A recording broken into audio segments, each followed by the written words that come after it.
लोगों का आर्टिकल 3 के अंतर्गत एवं 1971 में निर्वाचित हुए बंधुओं का 254C के माध्यम से जमीनें उनके नाम पर हो गई,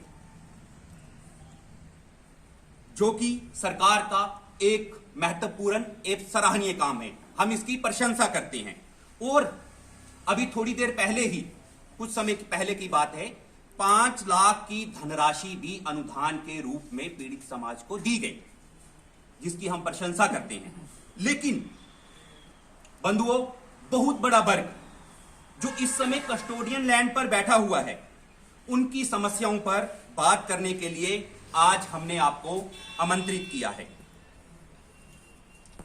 इस कस्टोडियन जमीन पर बैठे हुए लोग पुंछ, राजौरी, नौशहरा, सुंदरबनी, चौकी चौरा, पलांवाला, ज्योड़ियां, अखनूर, जम्मू ग्रामीण, आरसपुरा, सांबा, जिसमें 15,000 कनाल जमीन जो कि कस्टोडियन है, और लगभग 3 लाख परिवार जो विभाजन की विभीषिका के बाद जमीन पर मालिकाना हक ना होने के कारण अनेकों परेशानियों से गुजरना पड़ा है। कल्पना ही पीड़ादायक है। आप खुद सोच सकते हैं यह कल्पना करना कितना पीड़ादायक है। आप अंदाजा लगाएं कि जमीन अपने नाम पर ना होने के कारण, नंबर 1, प्रधानमंत्री आवास योजना का लाभ नहीं मिला। नंबर 2, बैंकों के माध्यम से मिलने वाले लोन से वंचित होना। नंबर 3, किसान निधि का भी ना मिलना। यह हमारे लिए कितना पीड़ा है। आजादी का 75 वर्ष पूरे करने के ऊपर हमारा मालिकाना हक उस जमीन के ऊपर नहीं है। इसलिए हम चाहते हैं कि आप मीडिया की क्लास, जो लोकतंत्र का चौथा स्तंभ है, इस पूरे समाज की समस्याओं को उजागर करें। और मेरा जम्मू प्रांत के सभी राजनीतिक दलों, समाज सेवी संस्थाओं जो निरंतर समाज के लिए कार्य कर रही हैं, उन सबसे प्रार्थना है कि सरकार तक हमारी इस मांग को पहुंचाने में एक सेतु का काम आप लोग करेंगे। क्योंकि कई बार सूर्य का प्रकाश तो निरंतर धरातल पर बढ़ रहा होता है, लेकिन कई जगह बादल होने के कारण वहां पर सूरज की किरणें नहीं पहुंच पाती हैं। ऐसा ही हमारे समाज के साथ, हमारे अधिकतर यहां के क्षेत्र के जिन भी क्षेत्रों के मैंने नाम लिए, उन लोगों के साथ हुआ है। वहां तक किरण नहीं पहुंच पाई है। आप लोग मीडिया का चौथा स्तंभ हमारी बात को सरकार तक पहुंचाने में एक महत्वपूर्ण भूमिका निभाएंगे। आप खुद सोचिए कि जो लोग 1945-47 से पहले यहां पे रहते थे, लगभग 80 साल से कब्जा है, उन लोगों को पास जो है मालिकाना हक नहीं है। कितनी पीड़ा का विषय है। हमारे लोगों को पूछा तक नहीं गया, हमारे पास मालिकाना जमीन नहीं है। मेरा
मिले संकेतों के बाद उन्होंने ऊर्जा प्रमुख सचिव संजय मल्होत्रा मिले संकेतों के बाद उन्होंने ऊर्जा प्रमुख सचिव संजय मल्होत्रा मिले संकेतों के बाद उन्होंने ऊर्जा प्रमुख सचिव संजय मल्होत्रा मिले संकेतों के बाद उन्होंने ऊर्जा प्रमुख सचिव संजय मल्होत्रा मिले संकेतों के बाद उन्होंने ऊर्जा प्रमुख सचिव संजय मल्होत्रा मिले संकेतों के बाद उन्होंने ऊर्जा प्रमुख सचिव संजय मल्होत्रा मिले संकेतों के बाद उन्होंने ऊर्जा प्रमुख सचिव संजय मल्होत्रा मिले संकेतों के बाद उन्होंने ऊर्जा प्रमुख सचिव संजय मल्होत्रा मिले संकेतों के बाद उन्होंने ऊर्जा प्रमुख सचिव संजय मल्होत्रा मिले संकेतों के बाद उन्होंने ऊर्जा प्रमुख सचिव संजय मल्होत्रा मिले संकेतों के बाद उन्होंने ऊर्जा प्रमुख सचिव संजय मल्होत्रा मिले संकेतों के बाद उन्होंने ऊर्जा प्रमुख सचिव संजय मल्होत्रा मिले संकेतों के बाद उन्होंने ऊर्जा प्रमुख सचिव संजय मल्होत्रा मिले संकेतों के बाद उन्होंने ऊर्जा प्रमुख सचिव पता से संकेतों के बाद उन्होंने ऊर्जा प्रमुख सचिव संजय मल्होत्रा जम्मू कश्मीर के रहने वाले लोग हैं वही हमें सब उन्हीं की बात करता है।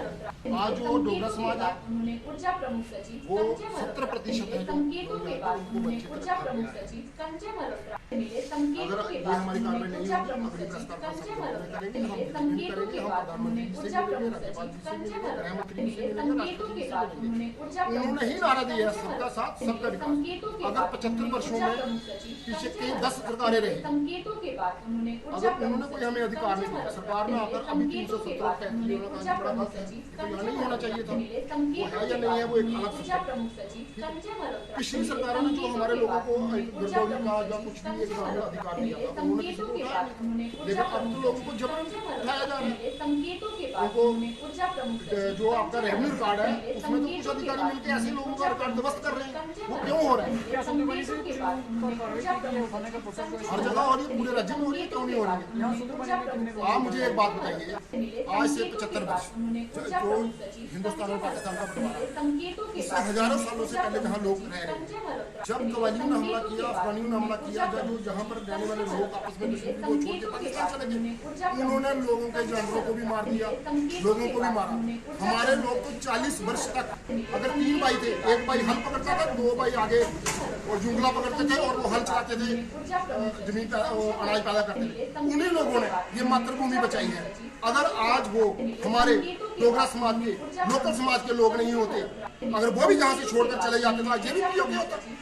आज सारा हिंदुस्तान 140 करोड़ लोग बोलते हैं कि हमने पीओके लेना है, हम भी बोलते हैं कि हमने पीओके लेना है, लेकिन आप ये सोचो कि अगर यहाँ का डोगरा समाज और लोकल समाज ये जमीन छोड़ चुका होता जो हमारी ये मातृभूमि है तो ये भी आईपी के पीओके होता। यही मेरा सवाल आपसे है कि आप सरकार की सराहना भी कर रहे हैं, पिछली तो फिर तो आज आप सारे लोग उधर बैठ के ये कहते हैं हमें ये वाला पीओके भी लेना है। आप इस सरकार की सराहना कर रहे हैं, पिछली सरकार के लिए कह रहे हैं कि उन्होंने काम किया, लोगों को लौट किया, ये सरकार इसी सरकार की आप सराहना भी कर रहे हैं। सराहना हम इसलिए कर रहे हैं, हमें ऐसा लगता है कि प्रधानमंत्री जी तक, गृह मंत्री जी तक और हमारे उप राज्यपाल जी तक कुछ राजनीतिक षड्यंत्र के साथ उन लोगों तक ये चीजें नहीं पहुंचाई गई है। नहीं तो 70 साल में जितने हमारे विधानसभा के विधायक हुए हैं, लोकसभा में हमारे सांसद हुए हैं, उन्होंने ये आवाज क्यों नहीं उठाई? संकेतों के बाद उन्होंने ऊर्जा प्रमुख सचिव संजय मल्होत्रा मिले संकेतों के बाद उन्होंने ऊर्जा प्रमुख सचिव संजय मल्होत्रा मिले संकेतों के बाद कांग्रेस है,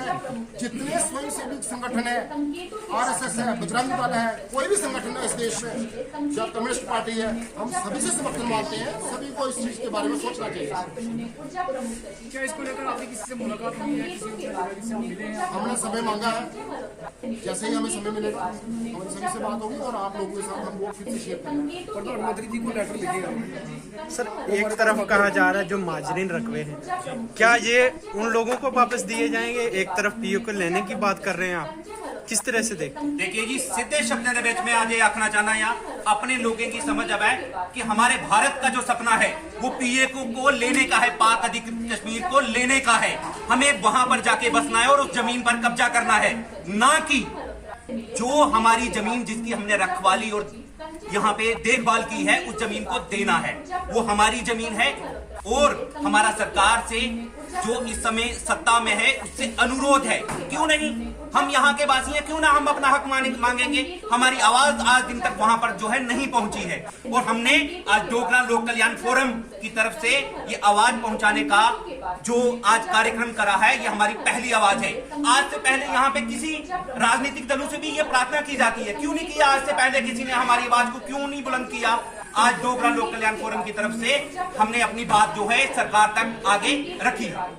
आपने सबसे बड़ी बात यह कही कि जो पीओके अगर आप लेते हैं तो जो जमीन जहाँ कस्टोडियन है उन लोगों को दी जाएगी। आप सभी पत्रकार बंधुओं को ये ज्ञान होना चाहिए कि आज देश में ये कानून है कि अगर जो व्यक्ति वतन के साथ गद्दारी करेगा उसकी सारी जमीन और उसके सारे अधिकार छीन कर उसको जेल में डाला जाता है। उन लोगों ने वतन के साथ गद्दारी करके पाकिस्तान को चुना था, लेकिन फिर भी उनके नाम जहाँ पर चल रहे हैं। हाँ, तो वो सरकार को इसीलिए सरकार को आगाह किया जा रहा है कि इसी कानून के तहत मैं आपको बताना चाहूं कि सरकार ने 370 को खत्म कर देश और दुनिया को चकित कर दिया है जम्मू कश्मीर से। तो ये कोई बड़ी बात नहीं है सरकार के लिए, लेकिन हमारी आवाज आज दिन तक वहां पर नहीं पहुंची थी। सो डोगरा लोक कल्याण फोरम की तरफ से जो आवाज पहुंचाने का कार्यक्रम था वो आज किया गया है। आप सभी का बहुत बहुत धन्यवाद। पाने के लिए हमारे चैनल को सब्सक्राइब जरूर करें और शेयर एंड कमेंट करना ना